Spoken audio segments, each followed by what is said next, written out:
Everyone, welcome back to Conversations in Pop Culture, and we are back in the saddle once again for another season. And I have with me comic book creator Rob Multari. So, welcome back to the show, man. It's been a while. It has been. Thank you for having me back on. I'm very excited to have you on. You've been busy. I mean, obviously, we're going to be talking about Nightwolf, and you've done a bunch of other stuff. I know you just came off of doing a plushie, which is super cool. That did over $10,000, which is very cool, which is in the back over there. Right. He's hanging out over my shoulder. And I'm sure that once everybody gets their plushie, I'm sure there's a few left over, and I'm sure they'll be at cons, or if people want them, they could get them, or they could possibly get them on this campaign. Who knows? But we're going to get to that. But I kind of tip my hat because you have Nightwolf 1 to 7 currently being funded on Kickstarter. I think you're almost at 13,000 as well. Shy of that, yeah. But we're going to put an asterisk next to that for a few reasons, but we don't have to go too deep into that. But I do kind of want to catch everybody up on what is the basic premise of Nightwolf, because people come in and out of Kickstarter, and people also come into projects at weird times. So I kind of want to get everybody up to speed a little bit, because this is all 7 issues as they sit. Yes, sir. Yeah, so Nightwolf is a story about a young man who finds out that he's born a werewolf, gets thrown into a supernatural war against demons, witches, vampires, other werewolves. Basically, he starts off as 18-year-old kid in high school. He has everything, born with a silver spoon in his mouth, got a football scholarship to the college of his dreams, has, hot girlfriend who's the homecoming queen. He's got it all, right? And then shit hits the fan once he finds out that he's born a werewolf. All these, supernatural creatures start invading his small town, and everything gets ripped away from him. Yeah, let's dive into this, because obviously Rodney is fascinating, where he's not a relatable character at first in this entire comic, where I don't know how many people have been born with everything and, take a Shane O'Mac, I guess, lifestyle, for lack of a better word.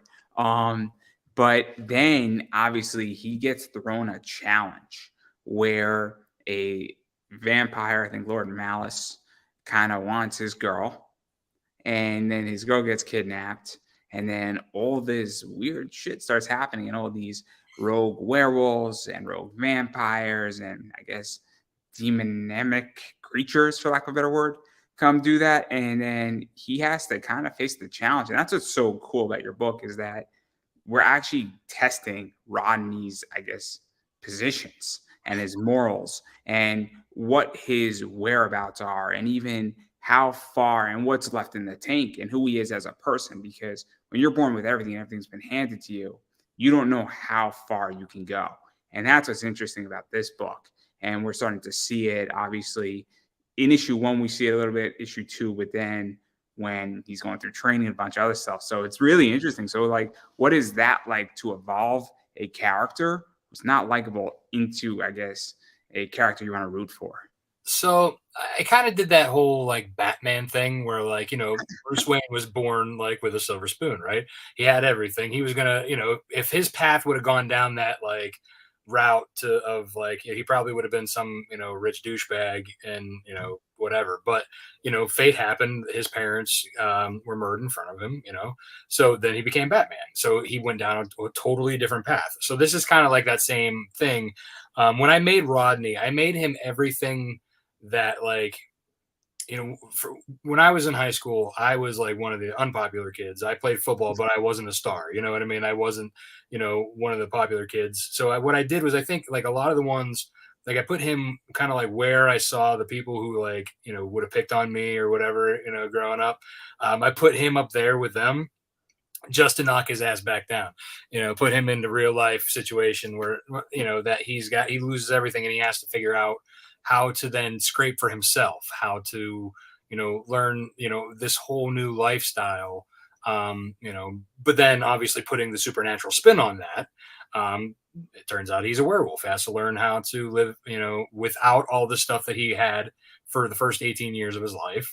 and now he has to learn how to control his lycanthropy. He has to learn to fight. Not obviously has athletic ability, but that's a whole different story when it comes to fighting with weapons and swords and guns and everything all at once. So that's what I had fun with the training sequence with Snowpaw when she's training him how to fight. He's throwing the sword around like a club, and she's just basically taking advantage of that and knocking him all over the place because it was fun for me to write that, so because I didn't want it to be like one of those stories where like, oh well, he gets it because the hero automatically knows what they're doing, right? No, this is one of those you got to earn. You got to earn everything. You're gonna fall and you got to pick yourself back up, kind of story. Yeah, let's actually talk about that too, because I'll be very honest. I am sick of superhero stories where it's, Superman and he just is powerful and he's never had any problem. And it's unrealistic, it's unrelatable, I feel. And I think we're in an era right now that people want relatable stories where obviously I am not a werewolf. If you are, feel free to disclose at any point. If I mean, anybody would like to I'm a hairy fellow. I don't know what else to say about that. But I mean, look, I don't judge. I don't have any silver stakes around. I don't carry garlic around either. It's all right. But that the whole beyond going beyond the joke, that part's not the relatable part, but the fact that he's been knocked down on his ass, he's lost everything. And look, people have started businesses and lost everything. People have, been through natural disasters and have lost everything. Mhm, People have lost a lot more. And what is that like to capture? Because that I feel in the mainstream is very much lacking at mhm. the big two, and even sometimes with Image a little bit as well at this point. And that's why I think people are gravitating towards indie. And I'm very curious what that is like for you, because that's a drawing point right now that I Mhm. think 5 years ago was starting to happen, but really wasn't on the table.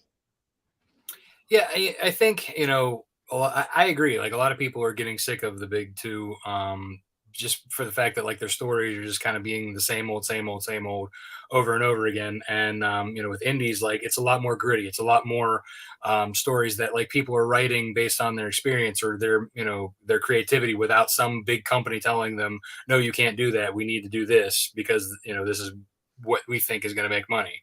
No pencil pushers, telling us what to do. We can basically just have at it with our own experiences, take those and put them into a more creative, imaginative format, and have fun with it.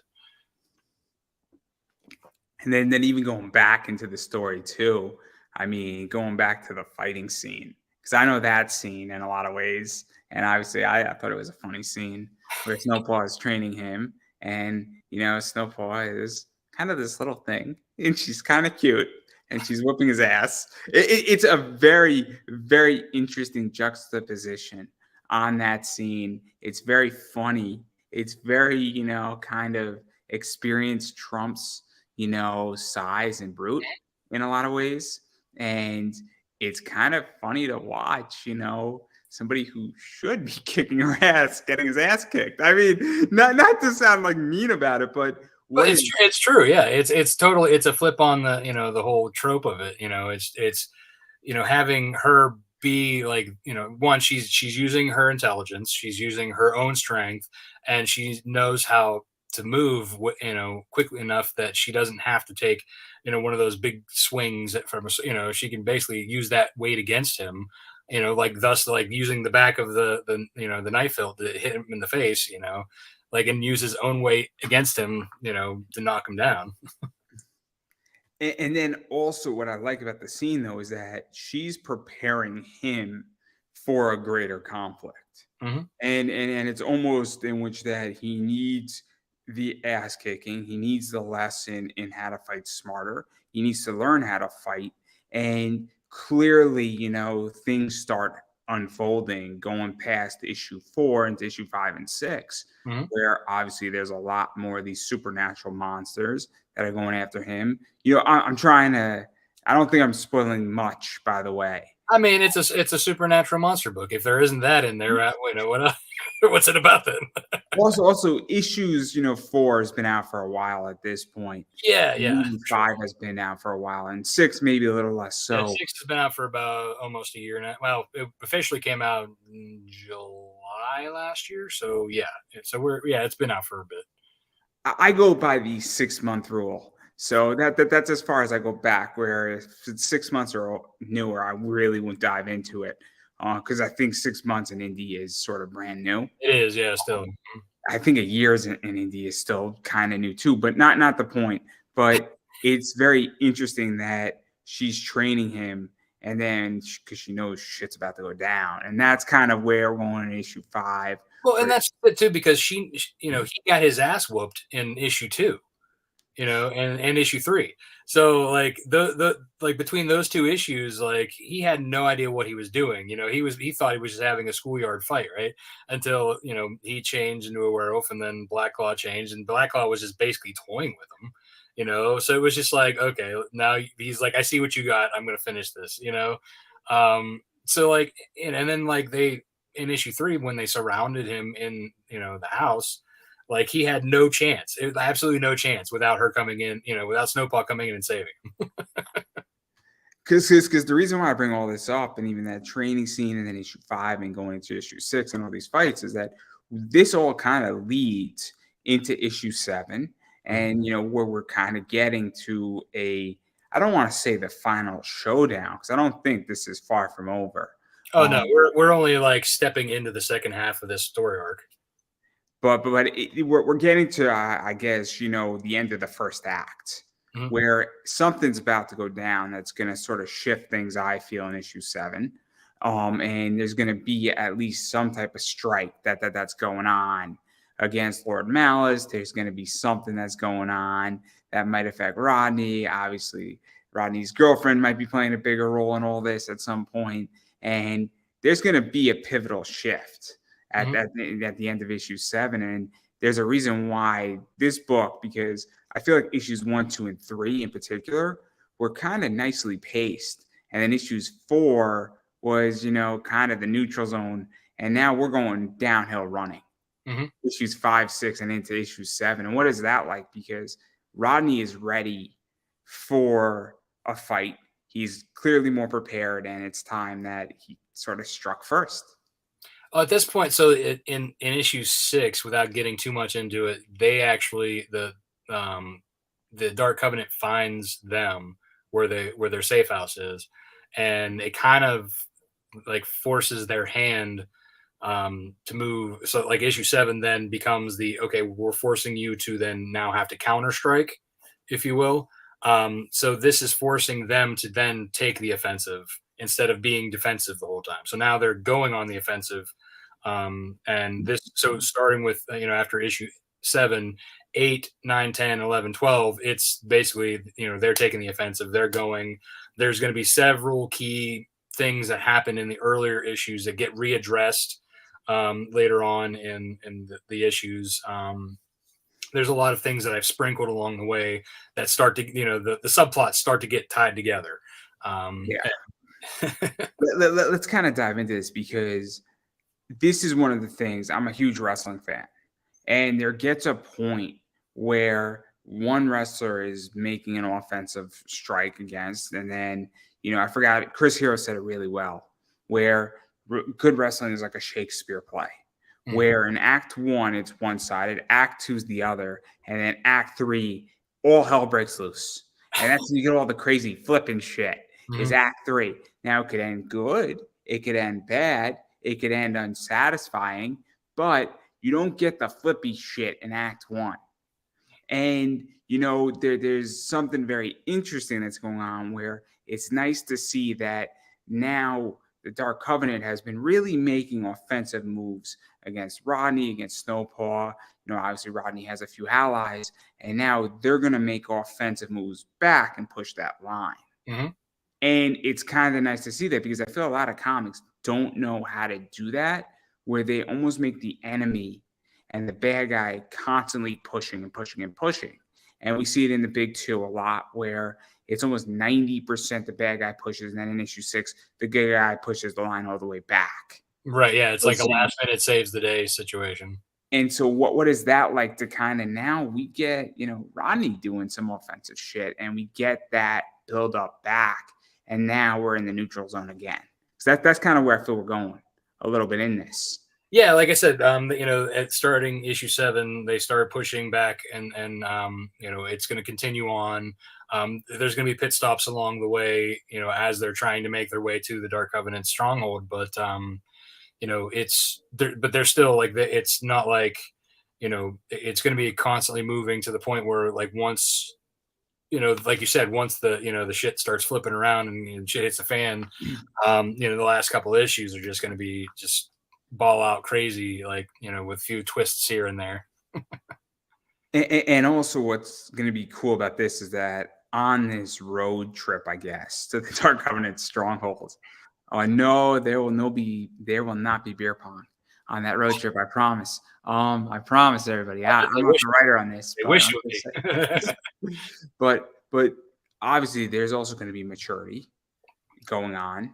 There's going to be growth, and I don't know how long this entire trip and this march essentially to the Dark Covenant stronghold is going to take.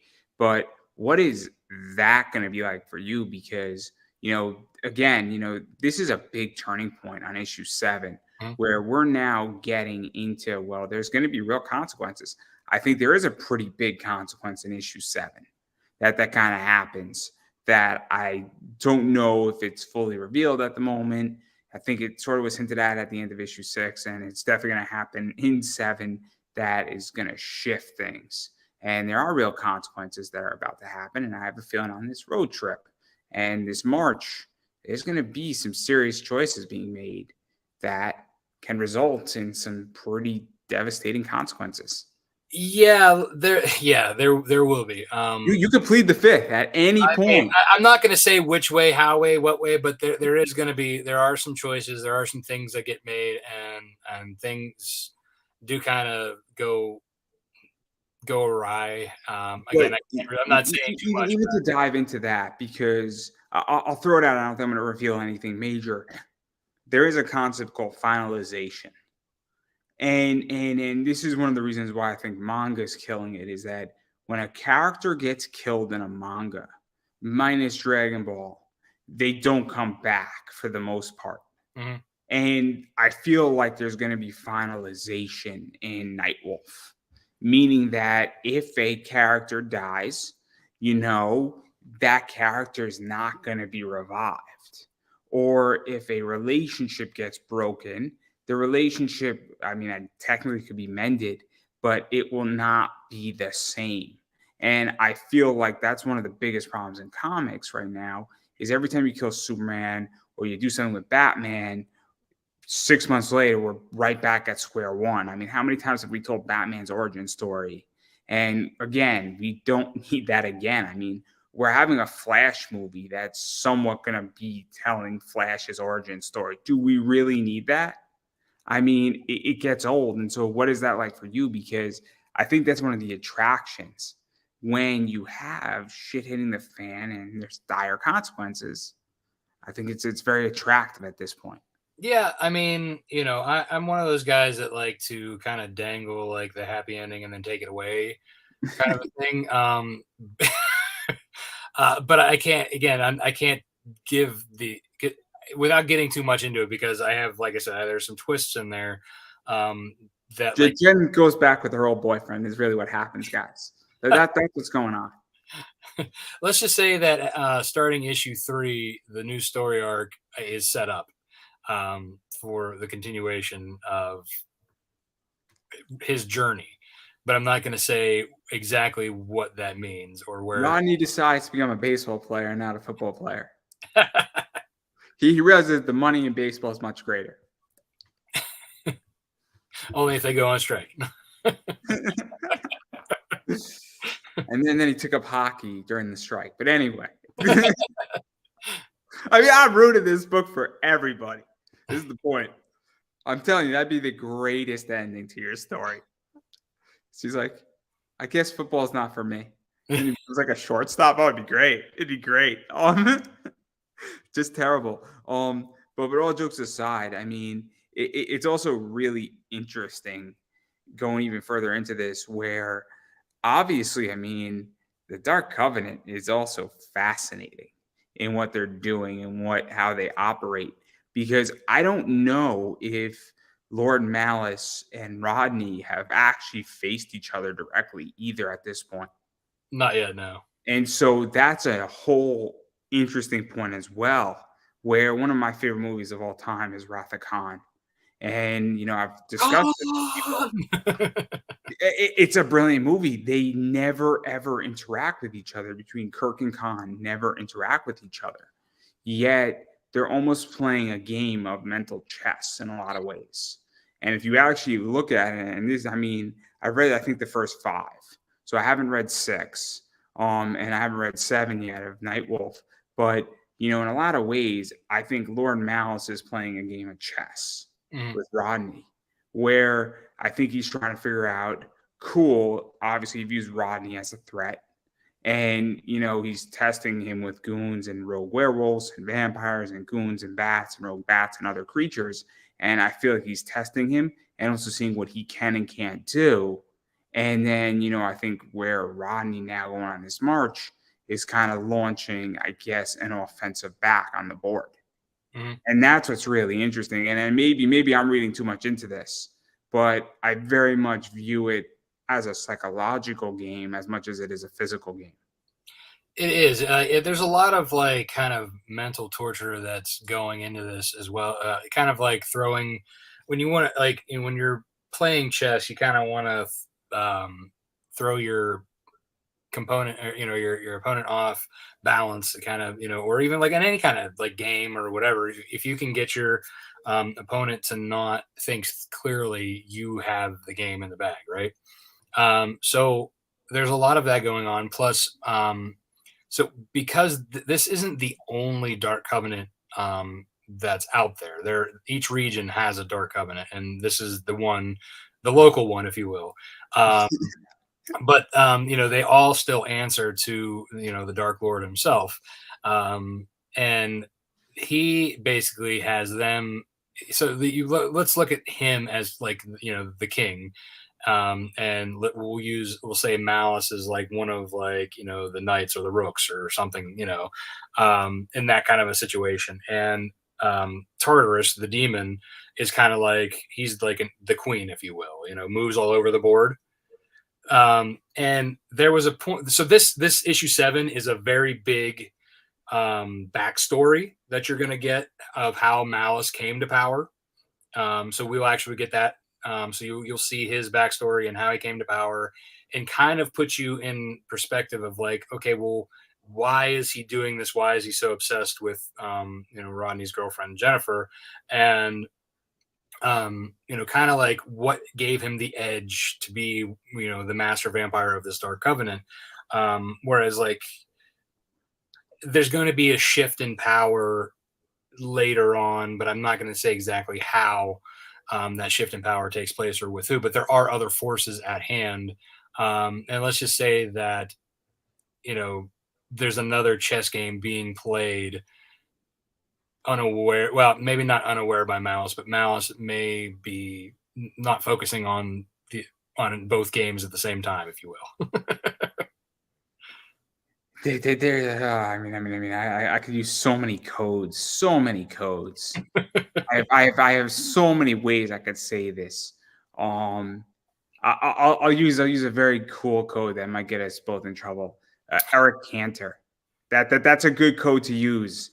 And if anybody knows anything about that, or Joe Crowley, that might be another good code to use as well. If anybody's following politics, they will understand both codes I just used for a reason. I don't know if you picked up on either one of them. I haven't been paying attention to politics lately. It's fine. It's fine. Joe Crowley lost his seat to AOC while he was vying for power in the Democratic leadership. His eye was off the prize, and Eric Cantor lost his seat when a shit was going on the Republican side a few years ago. For those who don't know the code and politics and all that stuff. And then I picked both on both sides to be partisan here. So yeah, that I have a feeling that's what's going on. Wait. There's some power shit going on. There's a power shift, but I'm not saying who or what or why. I'm just gonna leave it at that. I'm not gonna push. I'm not gonna push too far. I have a theory here. I have a theory. But I'm excited to see when I'm right. It's gonna be fun. But I know you're pleading the fifth. It's all right. Um, it's all right.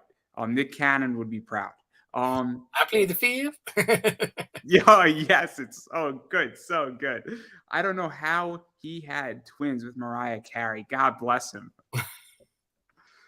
See, we all laugh, and then we're all like, "But how?" Yeah, right. But Yeah. anyway, we all laugh, and then we're like, "But how?" It's great. I like Nick Cannon, but anyway, enough about that. I definitely don't want to push too far into this book, but I do want to talk about inside baseball a little bit with you on this campaign, your last campaign, because that's also fascinating to me. And I think you passed the 300 backer mark, which is cool. Mhm. And I think you passed the 10K mark, which is Yes. also good because I know that, the road to 10,000 is not easy. Yeah, it, Um, it depends too on what you're doing. For like so for my last couple campaigns, minus the voodoo doll one, the 10K had come a little easier, but the last one with the voodoo doll that trip to 10K was a little harder. Because it wasn't my typical, it was so it's not, it's not a comic, it's a something that may not be for everybody, but it for me to move forward in my creative career, this was something that I wanted to happen, because I'm also going to be working on a kid's board book that will accompany this. So to kind of open up my audience a little bit more. yeah, but even still, I mean, look, there's plenty of projects that struggle to cross 10K. Mhm. I mean, I've backed a bunch of them, and I reach out to a bunch of them. Hey, I would love to have you on my show, and some of them say yes, some of them say no. And I know, I think I don't know the number. You might know it more than I do, but I think the number that I've seen is like 3,500. I feel is sort of the average, maybe 4,500 sometimes. And there's nothing wrong with that number. I mean, it's still good if you're funding $4,500 on Kickstarter. Oh yeah. It's still impressive. Oh If you're yeah. funding $1,000 on Kickstarter, it's impressive because it means a bunch of people want to buy what you've produced. But Exactly. when you get to the level of 10K or even 5K, 6K, 7K, it becomes, I think, a different game. And again, I haven't done it, so I could be misspeaking. But, I can tell you from my experiences selling books on eBay, when you're, selling 10,000 plus dollars worth of merch every year on eBay, it's very different than when you're selling $1,000 worth of merch. Well, I And mean, it's definitely another level, and it's levels of complexity. A lot more to deal with. And we talked before we went live about how you like things simplistic. To be in this level, there's a lot more moving parts. It's definitely not simple, and to be able to get it to this point, and especially when you're dealing with 7 issues. I mean, and then multiple variants. There's a lot of moving pieces. It's a lot to keep track of. And I try to do my best, and I try to make my wolf pack, which is my audience, happy. And I think the more you do, the more Kickstarters you run, the more you try to do hard and keep everybody happy, that the people will come back. They will run with you, like my pack will run with me, and that we're hunting down these goals, right? And I think that's what's helped me along the way. But yeah, there's a lot of work. I mean, I'm doing this is like my fourth show this week already. You know what I mean? And I have like more like the rest of the week. So it's not like I'm resting on my laurels. I'm putting the time in, you know. So that's just it. It's like any waking moment that I'm not working or with my kids and my wife, I'm doing this. did Um, you also feel because I mean I'm running an eBay business and I'm in the process of expanding it, and there's plenty of time that I am not sleeping. I am mhm. not sleeping well. It is very nerve wracking because I'm making a pivot. And full disclosure, I'm adding baseball cards as a SKU, and I'm actually getting away from certain companies and adding and testing markets at the moment, and it's very nerve wracking because some of it's going to fail without a doubt. And so I'm very curious, when you test a new cover or you're going and saying, let me try this type of variant over here, or let me try this, because I feel that when you add and make those steps, some of it's going to hit right out of the park. Hmm. And then, not to use baseball analogies, but I like baseball, you might strike out too at some point. So what is that like? Because I think that's part of expansion, but Hmm. it's also nerve wracking. And Yeah. I mean, for me, it is. I don't know if it is for you, but it's Yeah. very complicated. And then it's also terrifying saying, is my audience going to leave me if I screw up on cover B or I Yeah. try a new idea and they're going to hate it. And that's how I feel. And I mean, I'm going through it and I haven't fully tested it yet. And that's the next 6 months of my business. But I'm curious about what you're doing because I think this is your 11th, I want to say, 10, campaign that you've run. I think. Something like that. It's 10, 11, 12. I don't know. But Yeah, I know we're around. Yeah, they were. We're in double digits at least. because what you did 7 for Night Wolf, right? Did you do 2 for Snowpaw? Well, so I did. So I did the failed one in 2016. We don't count that one. Well, We're not counting that one. Everybody gets a mulligan. Fair enough. Fair enough. All right. Well, I didn't go back to Kickstarter until issue 3. So there's issue 3, 4, 5, the trade paperback, 6, issue 7, which is now the Voodoo Doll, and the 2 issues of Snowball. So yeah, 10. Oh, it was pretty close. It was pretty close. You would have been on if you would have counted the failed one. Well, I'm a very positive person. I Right, prefer right. not to bring up people's failures if it can be avoided. Hey, look, I don't hide from it. I embrace it. I know what happened, and I learn from it, and I pick myself up and I move forward. And here I am. I agree. I agree. My failures have taught me so much more than my successes, without a doubt. Without a That's just doubt. it. Yeah. I mean, you learn, your failures, that's if you don't ever fail, you fail to learn. And that's something that a college professor told me one time this is a kind of funny sidebar. So this was for like a 2D drawing class, right? And there was all these different design terminology and stuff that we had to learn, and we had to do this artwork based off this terminology. And I did everything to a T, just as he said, right? And he finally, one of my last projects, he was like, all right, he's like, you have not failed once, you've done everything right. I want you to do this complex, whatever the terminology was. And it was like almost an impossible, like there was only one way to do this right. And I managed to do it right. And he failed me. And you failed. I'm like, how did I fail? He's like, well, you failed to fail. I'm like, he's like, and you'll never learn anything. He's like, you're one of those kids who get every. I'm like, he's like, you're one of those kids who always gets everything easy. And I'm like, no, I'm not. Just this class apparently. I'm like, this is the only class I've ever had like a straight A in. Why are you doing this?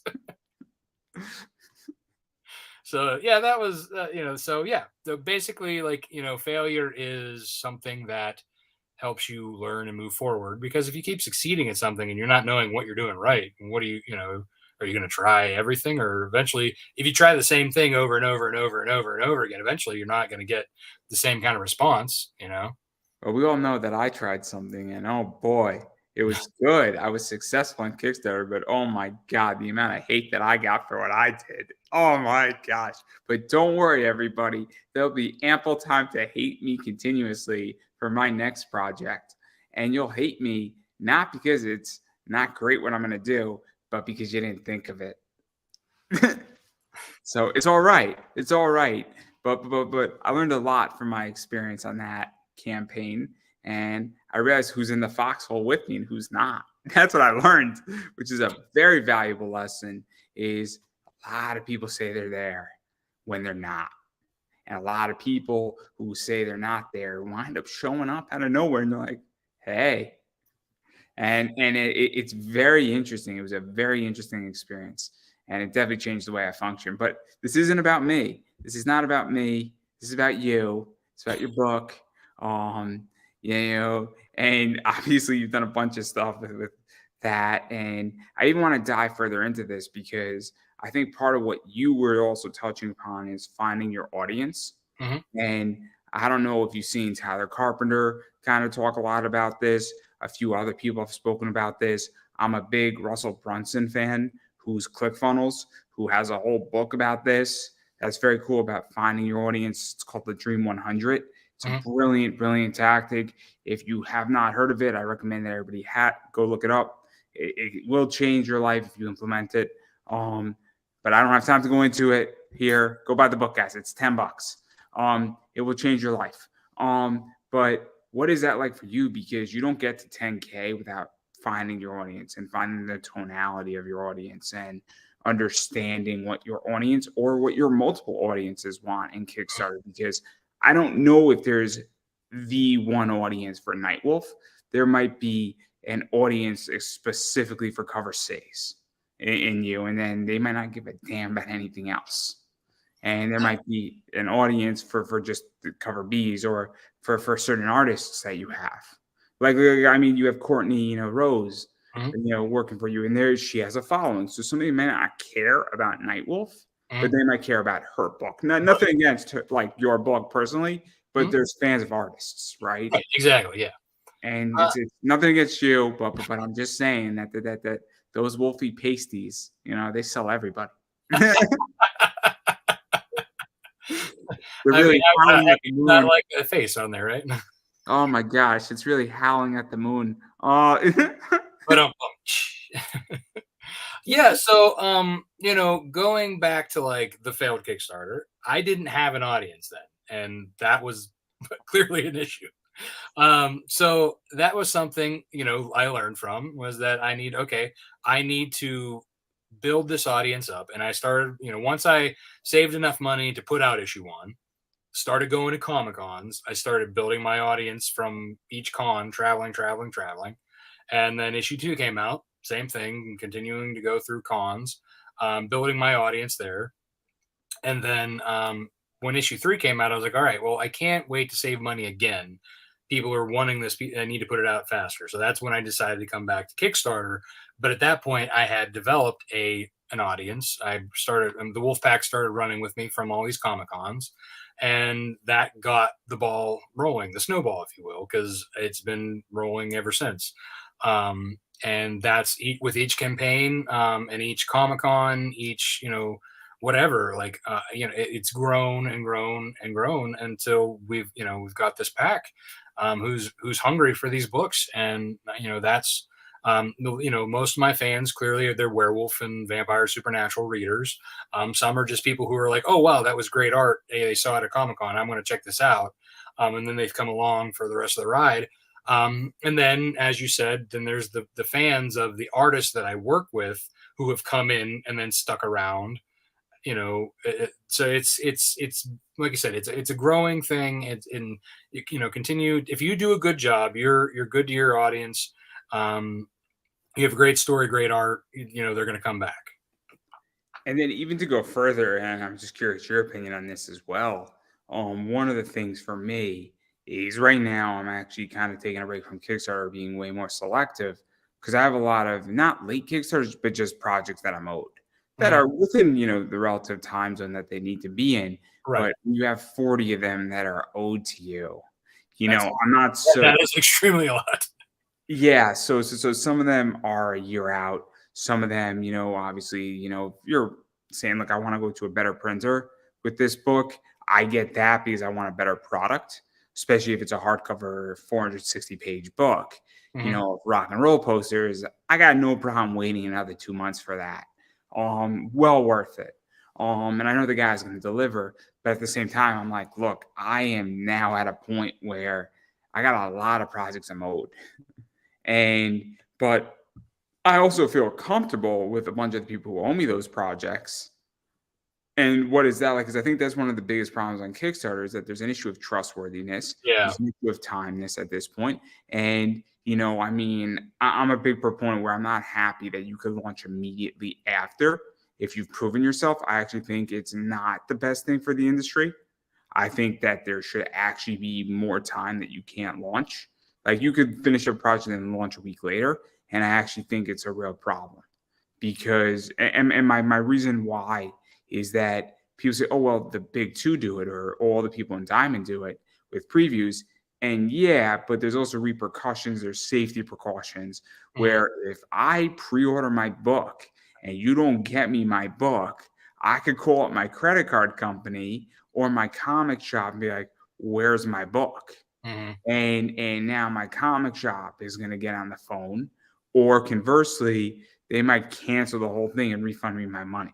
Right. And so there's safety precautions in, while on Kickstarter it's the Wild West. And I think it's very dangerous. And let's be realistic as well. I hate to say this, and I'm gonna make a very, very general controversial statement, but I think a lot of people on Kickstarter are not great necessarily at business. And sometimes they dip into the cookie jar and then they dip a little more in the cookie jar. And I think we've seen that a little bit.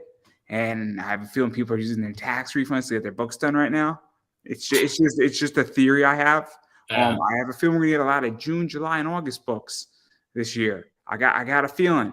I have a feeling a lot of books are gonna come out because people got their tax refund and they're like, oh, I got another $1,800 to put to my book now to print it. Um, I have That this must little. be nice because I don't get tax refunds. My I, wife is a contractor, so, like, we basically anything we would have gotten back from my refund goes into what we have to pay her for hers. but my point is that there are people dip into the honey jar and then say, well, where'd the money go? Yeah, It's really where the point is, and I don't think it's necessarily bad because shit happens in life. I get it, but what is that like for you? Because you deliver, well, and, that's just it. I make sure that my book is 100% done before I go to Kickstarter because it's basically Kickstarter is mostly for paying for the printing. I've already paid for the art ahead of time. That's all done. So that's to me is, I it's a lot less stress. So like basically once the Kickstarter ends and the funds come in, then it's off to the printer and it comes out and then I ship. The only time that I've had delays between Kickstarters was one for the trade paperback for issues 1 through 4. This pretty thing here. Um, it was stuck in the port for 6 months, and I was sitting on issue 5, going, well, what do I do? Do I wait till it comes out and fulfill, then do this? It's ready to go. And my audience was like, no, man, we want issue 5. Let's go. Come on. You know, so it just oh, but happened. at that point, I mean, you could have sent somebody a digital very easily. Oh yeah, the digital was already out. I mean, it was everybody had their digital rewards. It was just That, waiting that's on. that's where I'm going with this. Yeah. I'll use a name that I don't think anyone mind me using. Pat Chand is a good example. So he did Destiny New York, I think last September or October. It's a year out. It's not late at all. It might be done a month early, it might be done a month late. I don't really care. But all of the first, I ordered all 6 of them. So I'm going to get all 6 of them in print. But he sent everybody who ordered all 6 of them the first 5 digitally. Hmm. So I know the first 5 are done. Yeah, So yeah. that's the other thing too, is that if it's an issue where you have a bunch of stuff and somebody's ordering the omnibus and it's already done and you're delayed by 6 months in port, but you send me the digital, that's Right. also a different story, I Yeah. feel, because it's not that you don't have the art done. Right. Exactly. It's just that printing sucks. Yeah. Life happens. And the other. So right now, the plushie, this one isn't fulfilled either, but the digital rewards have been sent out. So everybody who filled out their survey has their digital rewards for this. These guys will be in June, which will be about the same time that I'll be getting issue 7 in. So that I'll be fulfilling both of those at the same time as well. My question and where I'm going with this is that unfortunately I've been burned on about 6 projects. I'm And yeah, no, it's and some of them are like $350,000 projects. So one of Wow. them is it's bad. They're my friends to some degree. I have very interesting friends who there are pictures of me and people are like, how'd you pull that off? And I'm like, I'm just a nice human being. It's a great shot. It's a great shot. Everybody who knows the shot that I'm talking about. Um, it's a very, very, very fun day with that girl. Very fun day. But anyway, not the point. Those 6 projects, I will be lucky if I ever see them. I will be lucky if I ever see them. That's a shame. Um, and it definitely jades me. Yeah. And, I mean, and that would anybody. Yeah. I hate to say it, there's probably going to be a few more out of the 40 that I'm owed that I don't know if I'm ever going to see them. There's probably at least one statistically in there. And I don't think I'm the only one. And people say, oh, well, this is far and few between, but is it really? I don't think it is as I don't think it's uncommon. I don't. And that's why I say that this is a real issue now. I feel is delivery and being trustworthy and being honest, because I'm less likely to be angry if you notify me every month. Yeah. I would rather be notified every 2 weeks and have saying this motherfucker's in my inbox again with another update. I'd rather have that response than have radio silence for a Right. year. But like I think it's Oh, yeah, very exactly. Communication is key when you're, especially when you're waiting to fulfill. Like, I try to give every step of the way. Even like before like launching issue 7 with the plush, I said, hey, digitals are all out. Where it's going to be in June, and we're fulfilling with issue 7. So if here's the pre-launch for issue 7. If you're interested, great, come along. But I was upfront with that, from the very get-go. Like, this had been the plan when both of these were launching, like like basically I was a quarter apart. So I'm trying to do one a quarter, so every 3 months. That'll be a feat if I actually pull it all off, though. let's even talk about that too, because I like Kickstarters on Clockwork. We were speaking, off air, and we're not going to mention names, but there are people who are doing a Kickstarter every month, and there's actually about like 5 people who are doing that, and I'm like, that's a little too much. It's a little too much for me.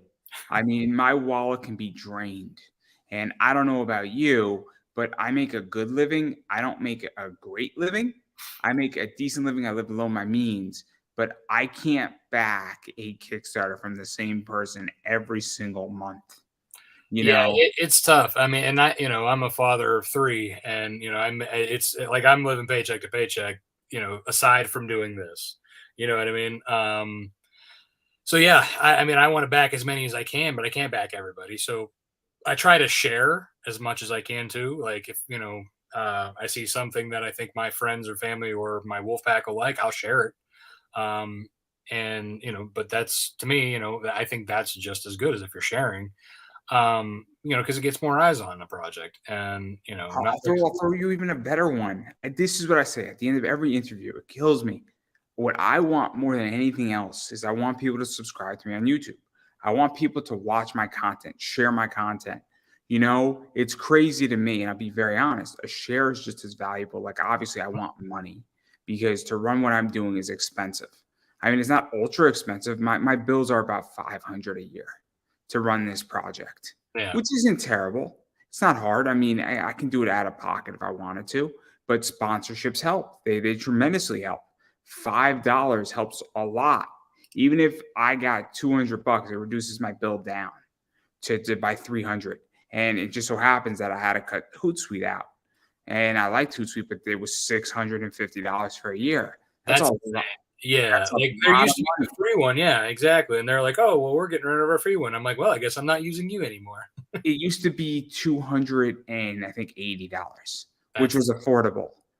$650 is a lot of money, and I had to cut it out because it wasn't doable anymore at my current level. And if I had a bunch of sponsors paying me $1,500, I'd be right back on Hootsuite, tweeting out like crazy. People used to see my Twitter, and I'd be tweeting out at 4 in the morning. I'd be tweeting at 6 in the morning, and I'd be shooting out legitimately like 50 tweets a day. that's insane. And it was all scheduled months Yeah. out, months out. But again, my overhead has gotten down where it's $500 a year. It's not bad, No. but more importantly, though, I want people to subscribe on YouTube. I want people to watch my content, share out my content, and it bewilders me that I interview people and it's like, you can't even subscribe to my YouTube channel. You can't even follow me on Instagram. Like, how do you think you're gonna get on my show if you can't even follow me on Instagram? Like, and that's the part that bewilders me. Here, it's not bad, but oh, that's so weird to hear my own voice. Freaks me out. I don't know if you're there. Oh, You're still yeah. muted. Yeah, sorry. No, I was done speaking. I was just curious your thoughts. Yeah, no, I think that is it. What kills me is like people will share big name actors and big name like creators and big name, everything, but like will have no interaction with them whatsoever just because they're associated with Marvel, they're associated with DC, they're associated with Disney, they're associated with TV, movies, whatever. You know what I mean? They'll listen and they'll like be invested in these actors that they've never met, never talked to. They just see them on TV or whatever. You know what I mean? That's what kills me is like they spend all this time, this money, this effort on all these celebrities that don't give a crap about them, but like your own friends, your own family, your own associates, that they won't share out your stuff when they know you're doing it. You're putting your heart into it. You know what I mean? It's crazy. It's like you do have those who do share. So we're very thankful for all of them. But like it's just 90% of the people out there, like that you're friends with on Facebook, won't even take a second to. Oh, they just scroll right past you. Like, oh, there's another comic thing Rob's doing. Oh, there's another another podcast that Andrew's doing. Oh, whatever. You know what I mean? They just scroll on by. They don't take a moment to look at it. They don't say, "Oh, that's cool that you're doing that." Um, I don't know. It's just a weird thing to me that people give more attention to these people, celebrities that they think highly of, but they don't know them. It's weird. It's They don't weird. even know they exist. It's funny because it's crazy. I mean, I could tell you the things that move on my YouTube channel and on Facebook and more on YouTube is the wrestling stuff moves with Mhm. certain names and voice actors move with certain names, without a doubt, without a doubt. And I like talking to people in comics, but it's crystal clear that if I want 9,000 plays, I know exactly where to go to get it. And I hate to say it, but like, and look, I mean, I can reach out to a bunch of voice actors and it's not that hard. And over time, that content does really, really well. And Mhm. but it's just like, it goes back that if you want an independent media, you have to support it. It's not hard. And support is money, support is sharing, support is liking. And Yeah. then the same people who say, I can't get an interview, because I don't know if you know, but I know about 30 people are now who cannot get interviews for anything. God knows what. They can't get on shows, and the shows that they are soliciting don't want them. Oh wow. I know that. I know that because they hit me up. And I'll be very honest, out of the 30, maybe I want 10 of them. Because in the other 20, I'm just not interested. And it's nothing against those other 20 people. I'm sure they're nice people. And this is just very honest. It's just that their project just doesn't interest me. Or I don't think they're going to be a good guest. Or I don't think that they're going to be a net positive for the show. Or they're not what I'm looking for that week or that day. Or the other 10 came first. That happens too. Yes, the Sometimes spot I have 16 spots every single month. Mhm. And I would like to have 3 or 4 cosplayers. I would like to leave room for a wrestler. And I'd like to leave room for 2 or 3 or 4 voice actors. Like that eliminates a bunch of spots. So that means there are 10 spots maybe for comics. And that's me being generous. And that's assuming I do 4 interviews a week. And there's been weeks where I've done 2. And I'm like, I don't feel like doing an extra one on Wednesday. Yeah, I mean, you have to have a life too, and that's just it. Like, you can't fill your time with everything, and you have a schedule, and if you fill it, cool. If you don't, that's your prerogative. They shouldn't be upset by that. It's just that if you want an independent media, guys, you have to support it. This isn't hard. I mean, it's just logic. And I think it's the same thing with indie comics. Is that if you want more Nightwolf, you need to support it. It's like it sounds so basic, and I feel foolish saying it, but I don't know if it's commuting. Yeah, I mean, like I said, some people it is, some people it's not. I think again, I've built my audience over time, and 99% of them are people that I've never met before in normal life, unless it was at a Comic Con. You know what I mean? I mean, I do have a couple friends who hang in there, some family members, but like but if you consider, like, I'm from a very large Italian family, and a large portion of them are, they're just like, oh yeah, whatever, yeah. They're like, ah, this kid. It's all right. I basically said to my friends, I said, if you don't back my Kickstarter, we're done. And I'm like, fine. It was a very funny conversation, but they were happy to back it I, because you know, that's I don't expect anybody to do it. I basically I'm more happy with the people who want to back it. You know what I mean? Like I want them to enjoy it. If you're not going to enjoy it, then that's fine. You don't need to back it. But as we said, a share goes a long way. You know, and that's to me anybody can do whether you like it or not because you might have a friend who likes what you're doing, who likes what I'm doing, who likes who one of the other creators out there. You know what I mean? Like not everybody is interested in the same cup of tea, but absolutely. I somebody mean, who is. I'll be very honest.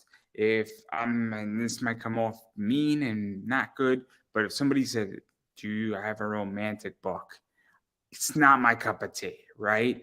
But I might share it. I might mentioning it. If I have a comic book hangout that I host, you could come on that, but I might not want to interview you.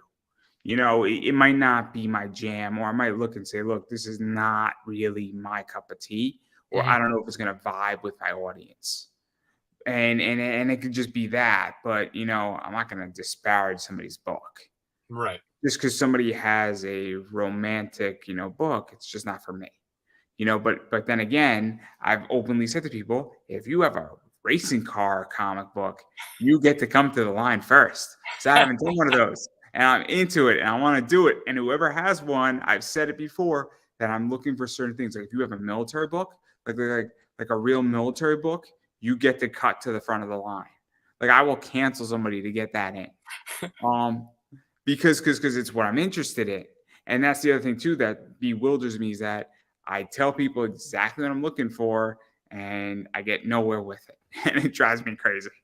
I'm like, you have this, and this. I'm interested. I'm a huge mecha fan. If you have robots fighting each other in gigantic like humanoid machines, I'm in. I don't really care what your book is. I'm in. Like, you don't need to pitch to me. You just need to say, my book's a mecha, dude, and I want to come on your show. And I'm like, let's do it. So that's all I'm going to say. But enough about that. This was a pretty big aside, all things considering. I know you like to cross promote with people. That Tom Hutchinson, just him and his Ursula Minor, it's just I can't take it. I just can't take it. He's too emo for me. Too On May emo? 25th, he's too emo for me. I mean, there's a lot of blood and gore in there. You know, I did enjoy the books that I've gotten so far. He's just a little too emo for me. I have a good relationship with Tom. That's why I could say that. He's into those goth girls. I do need to pick up the rest of his wrestling stuff from Big Dog Inc. I know he has 3 of them around. I don't know if he has the other 2, but he did do Stacy Keebler as like Penny for Your Soul with Money in the Bank contract. Oh, it's a great cover, dude. It's a great cover. Nice. She just went to the WWE Hall of Fame too. It's absolutely fantastic. Guys, I hate wrestling. I'm just letting everybody know. Completely hate it. Oh yeah. No. I know you cross promoted with Tom. I think you've cross promoted with a bunch of other people too. Yeah. Yep. And I think that's important as well at this point. I think cross promoting is so important. I mean, I don't know if it was a cross promotion, but it was a partnership on my Kickstarter with Metal Cards. I had a male cosplayer team up with my logo on a metal card. Oh, nice. It was cool. It was cool. And what was cool about it is that it didn't cost me a penny. It was a merch exchange because he was going to cons and he needed merchandise and I wanted to use him. And it was great. It was beneficial to both parties because he wanted merch and it was actually more advantageous on money because he sold those metal cards for 12 a pop. Oh, nice. In case anybody doesn't know, metal cards are like 70 cents when you order like over 100 of them. Right. Per card. I mean, you want to talk about a big upside for both parties. I mean, and I still have a bunch of those metal cards, and I have an eBay business that benefits from that too. And believe me and him are far from partnerships. So, but it goes into my point is that I think it's extremely important when you can cross promote because Ursula Minor is a very big project and it's Big Dog Inc. is pretty big. It's well respected, Mhm. and it probably directed people to you, and you probably directed people to him, and it's sort of a warm lead, I guess, is a good way to put it. Yeah, and it was a great one to cross over because I mean they were both weres, you know, werebear and werewolf. You know, you figure if you're gonna, and there's vampires involved, so like there's a lot of crossover in interest. So why not do that? And I, you know, I liked I had been backing Ursa Minor prior to that, and then you know Tom and I have met a few times, and you know I've talked to him, you know, online, and he actually I had done my first panel with Tom at a con together, and so he kind of like you know took me under his wing with that, and so I'm very thankful for that, and you know just and when I reached out to him about doing the print, you know, for the crossover, it was, you know, it was mutually beneficial. Like it didn't cost him anything. You know, it was the same kind of situation.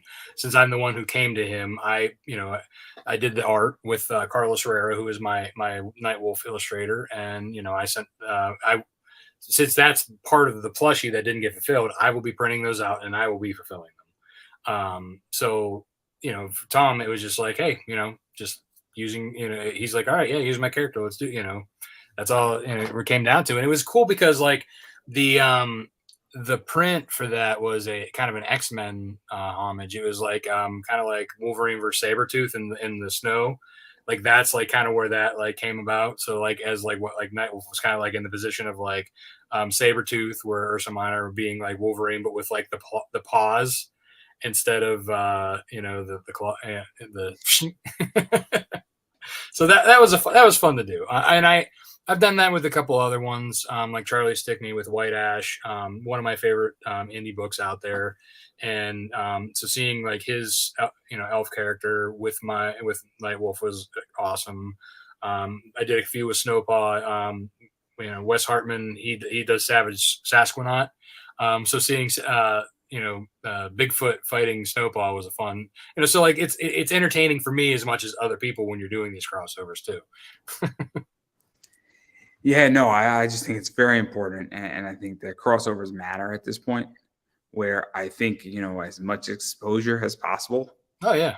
I mean, we're in a very interesting business world right now where a lot of customer acquisition cost goes down to how much exposure you can get on social media. And I mean, Shark Tank has proven that model extensively. Hmm. I mean, Kevin O'Leary, whether you like him or not, after FTX, is up in the air. But he does make a fair point that if you can get a lot of exposure and get your cost acquisition cost down, that's going to benefit your business. Hmm. Or you need products that sell themselves. And I don't know how to get exposure, but I know how to buy products that sell themselves. So my eBay business is based on that premise. And Right. that premise alone, it is sick when you have a store that basically is based on the fact that the product sells itself. It's awesome. It's And awesome. you know, and like you said, like the more exposure, and you know, rising tides lift all ships. So when you're sharing each other's projects together, you know, that shows because you know, obviously there's the similar interest. You know, there's comics It, for it, it does with when you, because the person who's going to back Ursula Minor will also back your book. It's different where they might not back a military, Winston Churchill book. right. So rising tides raise ships of similar kind. It's not. I would not say because when Keanu Reeves and the Power Ranger and all that boom stuff came in, people say, "Oh, it's a rising tide raises all ships," and I'm like, "You're kind of right." It's probably going to bring in like so like with those big campaigns, if they're bringing in let's say 100,000 new backers, maybe Yes, 10% of that might be interested in what we got. yes, I agree on a very general level, but I definitely think that rising tides raise ships of similar kind. Where if I have a book that is a militaristic book and it's hard military, Mhm. a werewolf book is going to be a harder crossover. It is. It is. But if all of a sudden there's a cyberpunk book and that might cross over well with my book, again, it's rising tides of similar kinds. Right. Is really I think I'm more accurate, but I get the point. Now I'm being nitpicky, if anything, but I do want to dive into your rewards here. She got a bunch of stuff, and we're not going to go through all of it. I promise. We're going to go through everything but one of them. No. We're not going to go do that. But I do want to show some cool pictures. So I think that's cover A, unless my order is messed up. Yeah, no, that's cover A. I think this is cover B. Yep. So far I'm 2 for 2. I think that's cover C. Yep. I think this is a Chris. Yeah, Chris Williams. Which should have been cover C, but it's cover D. But we're not going to count that against you. I'm sorry. I'm doing stand up this Friday. No, I'm not. That's obviously that might be something that's relevant to the story. I don't know. But we're gonna leave it at that. So I think that's cover E, right? Yes. And then this is the fun stuff here. This is Courtney's stuff, and this is the pasties. So I'm not too which one I like more. I mean, this one's kind of fun, but I can't really put this one on Instagram. But you can put this one on Instagram, everybody. Yeah. I mean, they're both gorgeous for sure. And even sometimes the less is more, like, the revealing is kind of like the unknown is also appealing. But yeah, so what where that cover from Courtney came about was, so I had 3 witches that make a very quick 2-page appearance in this book. And last summer, one of the 3 girls who were pictured in that cover was talking about, oh, somebody should do, us as a vampire or something like that. And I was like, how about witches? I have these 3 witch characters that I need designs for. Would you guys like to make a cameo appearance? And so December Lace, Courtney Rose, and Ivanette, all 3 of them are my 3 witches for this issue, and they got themselves on the cover by Courtney herself. And then to even go further into that, and I think it already expired, but there was a vanishing reward. There was, yes, that went away today at noon. So that what it was 3 11 by 17 prints and 3 11 by 17 metal prints. So what I'm doing new this campaign is I'm doing weekly vanishing tears, and they're only available for 1 week. And those were the first ones, and now they have vanished, and we have replaced them with several new ones. Because I backed the campaign, and I don't know if you got the idea from them, but Mount Olympus does this really, really well, where they do vanishing tears. So week 1, and you could do the vanishing tier as a straight up tier, or you could have it as an add-on. Mm-hmm. And it's, I think, great. I think it's clever. I think what it does is that it creates a time-sensitive issue. Mm-hmm. I also think that it keeps your campaign fresh. It mm-hmm. keeps people wanting to come back. And it gives a reason to say, cool, what is going to be here in a week? Right, exactly. And especially it's intelligent because during a campaign, usually the first 2 days and the last 2 days are like the big days, right? In the middle is what we call the dead zone. And that's our job to figure out what to fill that time with. You know what I mean? So like we could either just keep posting, or we could put something in the middle. You know what I mean? So each week. I had the exact opposite experience on Kickstarter. Really? I funded during the dead zone. Huh. So what happened is that I had a good start and I had a horrible finish. Oh no. So my last 8 days were rough, but I funded in the dead zone and I did 2 shows. I did no media, but I guess I was doing so much promotion where every day I was just sharing it out relentlessly. Mm-hmm. I must have pissed off so many groups. I shared out my campaign probably more than anybody else. And it might have gotten to the point where people were like, we just got to back this thing. and they say that it takes the 100th time for somebody to see something to be like, oh yeah, I want that. But oh man, every day I was getting haters. It was great. It was absolutely wonderful. It was such a good experience. But I funded in the dead zone. It was weird. And then my last 8 days, nothing happened. But I was like, okay, whatever. I had enough stuff going on. So, but it is what it is. It is what it is. But that's getting back to the vanishing tears. I think it's brilliant. I mean, I think it's clever because I also think that it rewards people for actually backing too. Because at this stage, I want better rewards and I want more exclusive rewards. Mhm.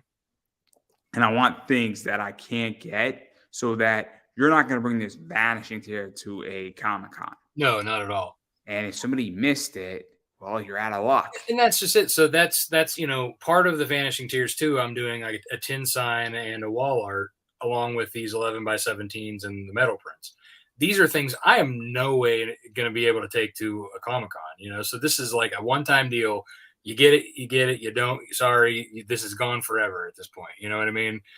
There, yeah. So these vanishing tears, it's a fun thing to do, but yeah, it's not. They're not coming back. So that's something I think people will catch on eventually with my group. I don't think they necessarily, because it's the first time that I'm doing it. It may not be getting as much. Like I have some bites, but I think too that they just don't realize that like a lot of these, like there's even like some bonus prints that I'm not doing as a cover. So like if you're not getting it then when these weak tiers are up, then they go away forever.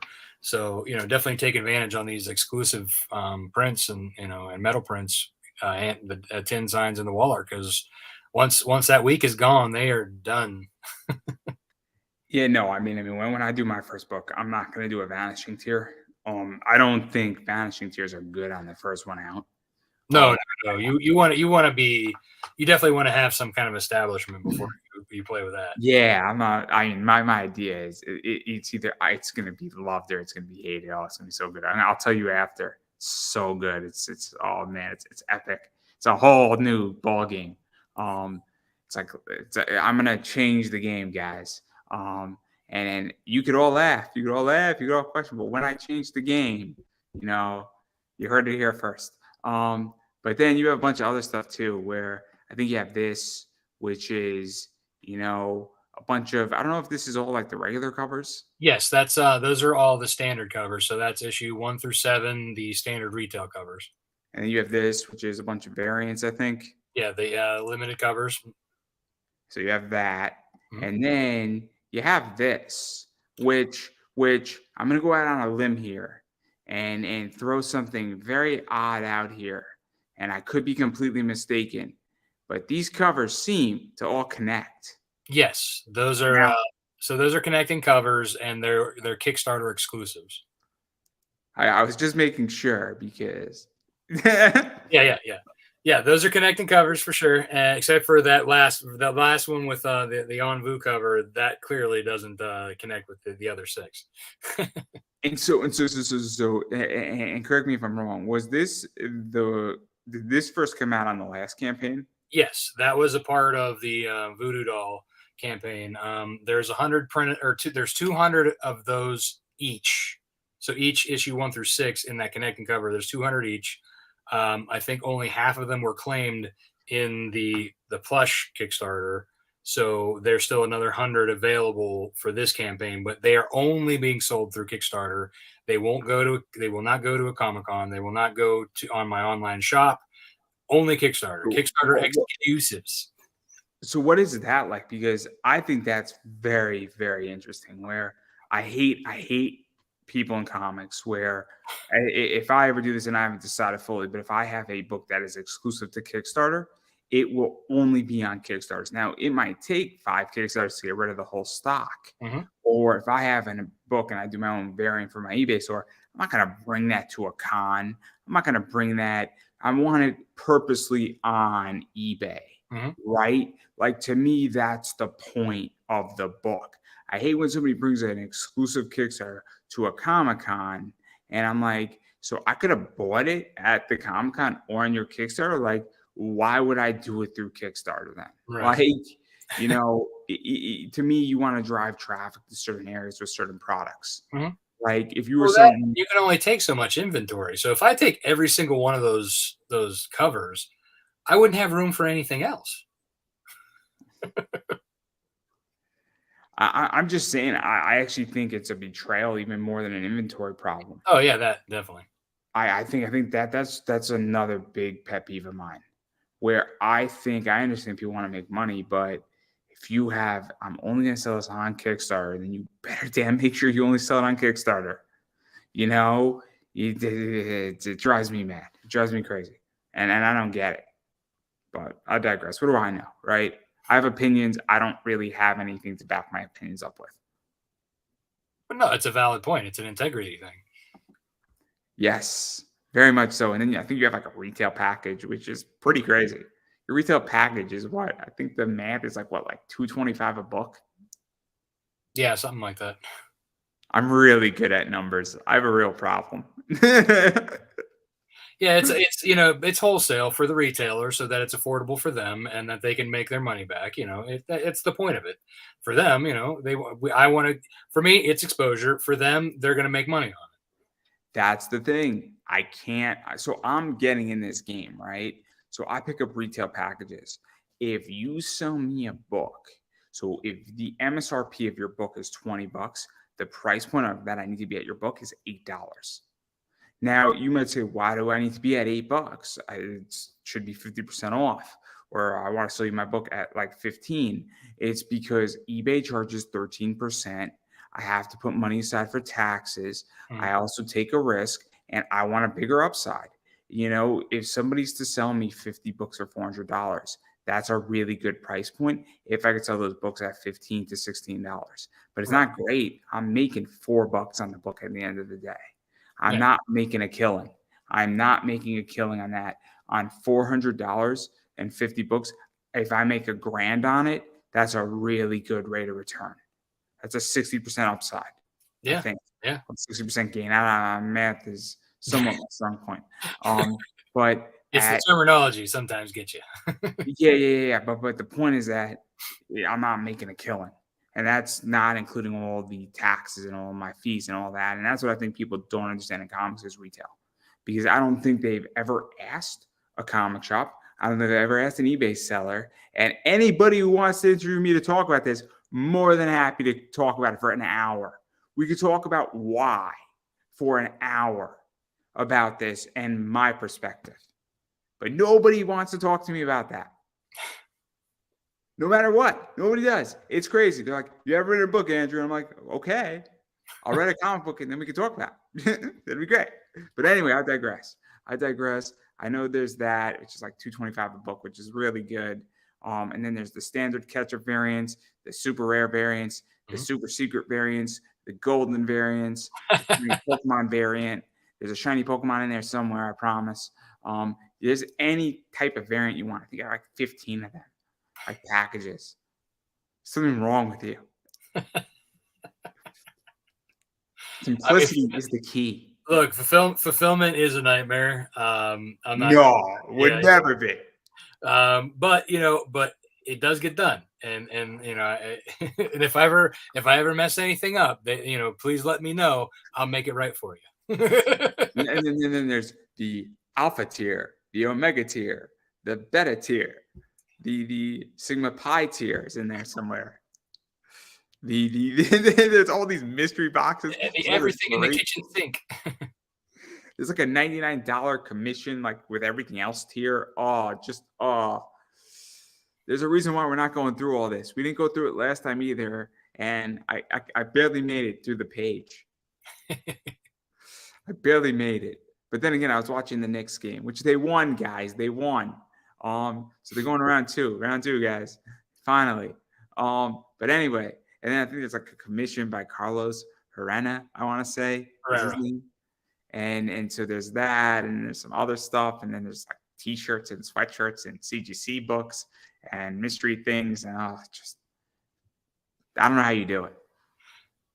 It's like Spaceballs. Merchandising. Again. I don't know how you do it. It's amazing to me. Absolutely amazing. Like I said, my wife, whenever it's fulfillment time, she hates it because I take up our entire front room. I have tables laid out, boxes everywhere. It's like clutter central, and everybody has to stay out of it. I can understand. I get it. When I have a big order, I ship out. I get it completely. I completely respect it. Gotta get the Um, assembly line going. see, what you need is you need an intern. That's what you need during fulfillment time. I, Just go I, down to, I need go I down need an intern to run my social media too. That would be amazing. just go down to the local college. Just find one. Be like, do you want to learn how to run a business? Like, I mean, Are you a business major? Come on, I got a job for you. seriously, at some point, I'm gonna go to the community college and I'm gonna get an intern, and it's gonna be great. My intern's gonna sit at the kitchen table, and I'm gonna teach my intern how to build like $100,000 business. And I say, your professor taught you what again? You have to grease the Teamsters. You have to pay the Teamsters. You should lease for $1.25. And my intern and me are gonna be doing like running my eBay business while watching Back to School. It's gonna be great. Nice. It's gonna be great. And then I'm gonna give my intern just like a bunch of like beer to bring back to their college dorm. It's gonna be great. As long as you're 21. I'm gonna say I don't ID. I don't know anything. It's all right. That I beer didn't plead come the from me. fifth. I What plead the beer? fifth. I don't know what you're talking about, officer. I don't know what you're talking about. I don't know what you're tossing about, Shashifer. What's the problem, officer? What's the officer problem? Randy Marsh. Oh, it's great. Anyway, though, enough about that. I thought this was America. Yeah. Oh, it's a great episode. Great episode. Oh, I love that episode. It's such a good episode. It's making fun of so many things in Oh baseball. my, I love South Park in general. Like, there's just so many good episodes. Oh my god. Oh my god. This Scott Tenorman episode's good. There's so many inappropriate episodes. My favorite episode is with Snooki. Yeah. That was great. That was great when Jersey is taking over. And I have no problem against New Jersey, but that was hilarious. And oh my God, that was great. And then, like, another good episode was when Kenny died and he had the ticket to get the free candy. Yeah. They were trying to build the ladder up, and everybody thought it was for an altruistic position. Yeah. Gonna build the ladder to hell. So many good things in South Park. So many good things. Oh my god! And they just know how to cut up everything. Oh, they take everything to the knife and then some. Oh, no kidding. Yeah. They- I would love to hang with Trey Parker and Matt Stone, but then I would be afraid to hang with them. My favorite thing they've ever done is that they went, I think, to like the Oscars or the Emmys, and When they were dressed in drag. that Yeah. was hilarious. And then I think they said the only thing we could have done better is put like white sugar underneath our noses. That would have been hilarious. Yeah, that would have been funny.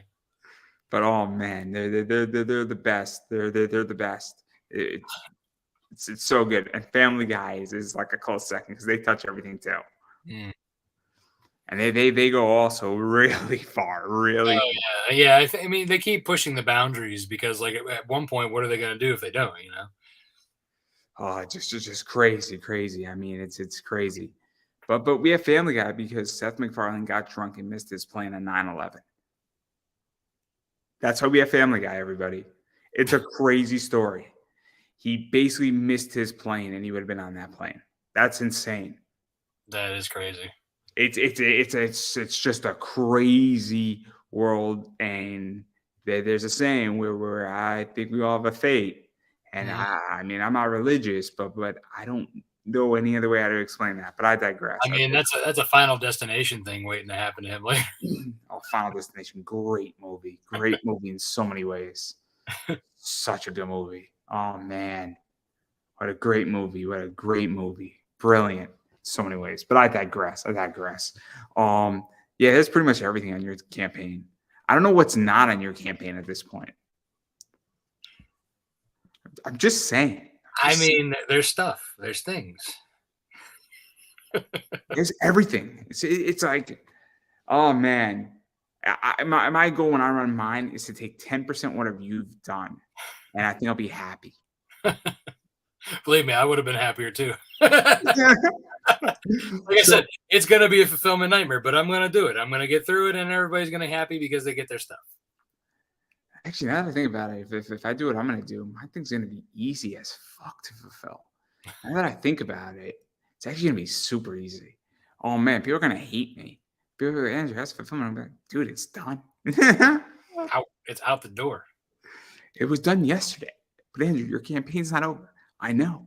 It's gonna be great. It's gonna be great. But anyway, um, enough about that. I think I touched upon everything. If there's not something I mentioned, people go find it. It's fascinating. Really, what you should do is you should just buy this book. That's really what you should do, everybody. It's an expensive book. It's $45. I don't know how much this one is. This one's 40, I think, right? Yeah, it's 40. The other one's 45. And that one's 45, and I think together they're 75. So you're saving Yeah, like $10. yeah, you're getting a deal together. So go to that. You could display the safer work one. You keep the not safer one work out of anybody who's under the age of 18, and you'll be fine. Simple as that. Just and if your wife doesn't approve or your girlfriend doesn't approve, buy both and hide it. And if you get caught, play Shaggy, and you'll be good. Say it wasn't me. But I found it under the sofa. Wasn't me.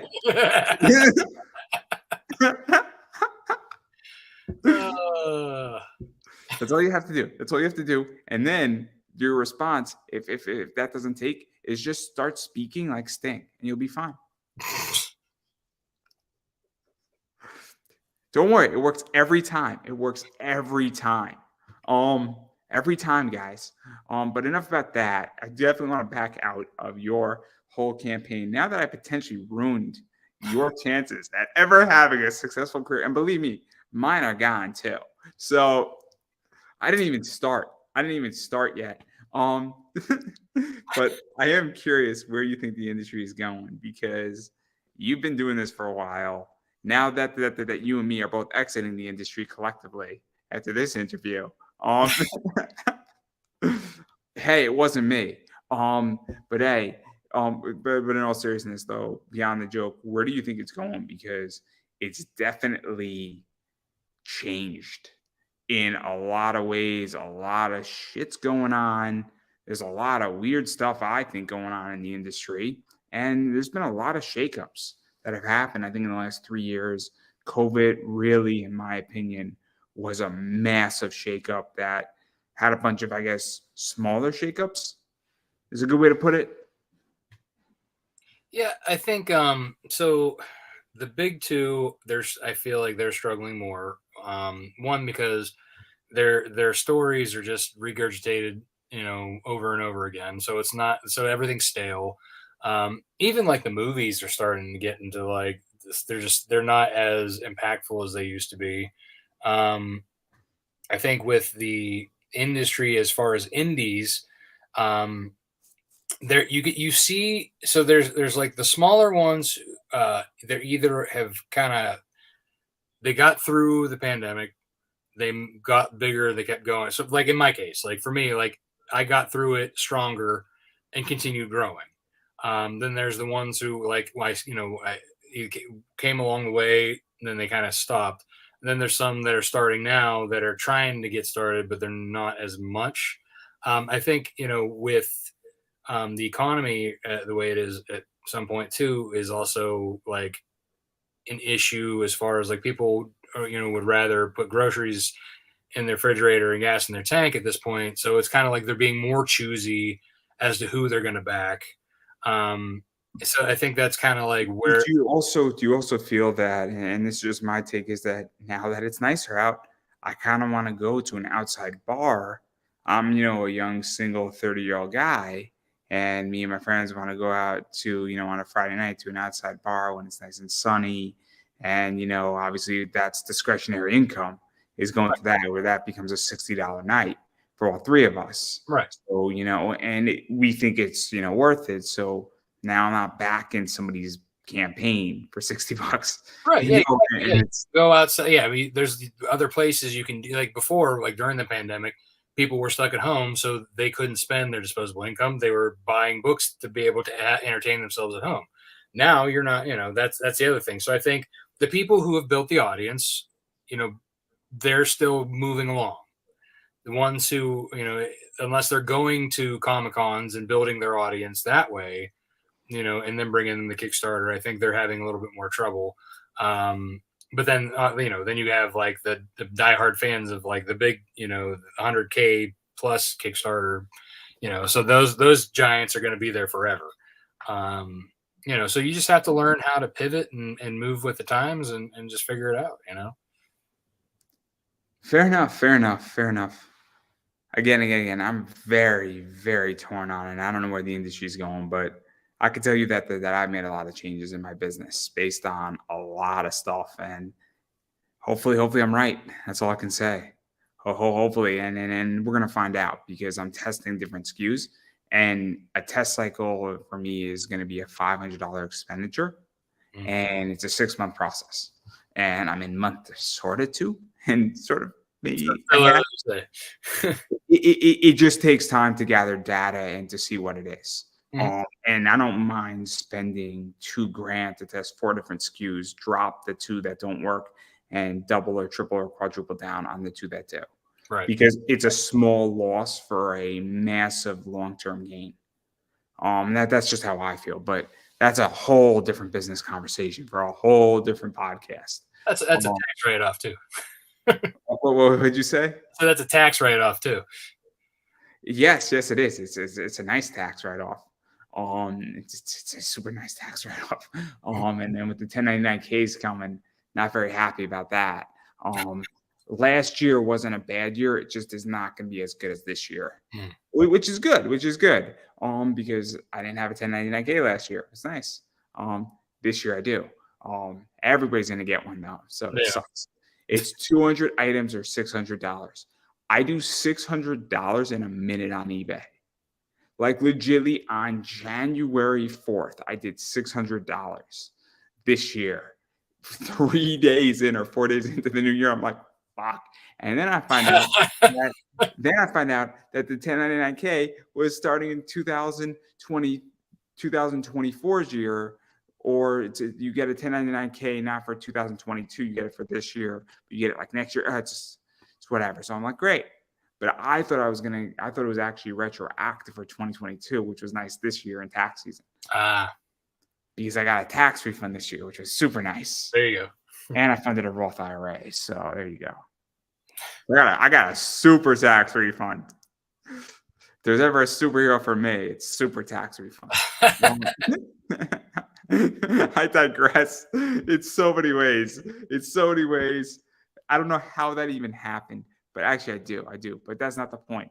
Anyway, though, I do want to give you a chance to self-promote. Where can people find you, bother you, hit you up, disturb you, yell at you, complain to you, social media, buy silver steaks? I don't know. Yeah, so you can find me at lonewolfcomics.com. You can find me on the socials at Lone Wolf Comics on Facebook, Twitter, Instagram, and you can find me personally at Rob Maltari at Facebook, Twitter, and Instagram. Quick link to the website or for the Kickstarter is lonewolfcomics.com/Nightwolf. That URL will direct you to the Kickstarter. Yeah, and I'm just going to keep saying it, is that if you like something, you got to support it. And in particular, if you like comics on Kickstarter and you want to see them get made, you need to support them. And it makes a huge difference when you throw money at those projects. And when they're live, throwing 5, 10, 20 bucks at it makes a huge shift. And that's how things get made. And it's a great way how to support. And if it's not your cup of tea or money's tight, obviously we're right now in a very complicated time financially. And so, if money's tight or this is not your cup of tea as a book, you can still share it out. And it's not going to cost you a penny to share it out and engage with it and like it. And you never know who's going to see it. Or even just give it a like on Instagram or a like on Twitter or a like on Facebook. Because guess what? It goes a long way and it might not seem like it is, but it does. Or if you only have a buck, you could throw $1 into it. And you'd be like, hey, it's a buck. And if a bunch of small people throw $1 or $2 into a project, a lot of small dollars can push a project really far. and it's crazy. You know, if you have 1,000 people throwing $1 each into it, that's $1,000, and that could push your project pretty far. Mhm. I mean, so it's very interesting in that regard. Um, and then as far as I'm concerned about me, I am Pop Anime Comics on Twitter, Instagram, Facebook. Please subscribe on YouTube as well. I am Pop Anime Comics. I have videos coming out every single day, and I got a boatload of more content coming. And so a lot of cool stuff, a lot of stuff actually from interviews from almost a year and a half ago, like little short clips are coming. And really cool stuff that people might have missed that are really cool little tidbits. And you never know who, what, or how it's going to come up. I mean, I have a bunch of short clips from Megan Holland's head, who is the original Nurse Joy from Pokemon. And she was on my show maybe a year ago. And I have all these little short clips of her talking about Nurse Joy and a bunch of other stuff. And so if you're like me and you're a big kid, you know, you never know what's going to pop up on my show, who's going to pop up on my show, and how they're going to pop up on my show. So keep that in the back of your head, everybody. And I promise you on my show, anything that I do, that you may or may not get smarter. I can't ensure how intelligent you will get, but you will definitely be entertained on my show. That I can promise you, as well as if you so care, my ad rates are up there and a bunch of other stuff is up there as well in the description above, as well as Rob's link to the Kickstarter. So on that note, I'm going to give you the final word. Yeah. So again, Nightwolf. It's a story about a young man who's born a werewolf and gets thrown into a supernatural war against demons, witches, vampires, and other werewolves. If you like supernatural stories with demons, witches, vampires, werewolves, this is the story for you. Go to lonewolfcomics.com/Nightwolf. And I couldn't have said that any better myself. So everybody, that is a wrap.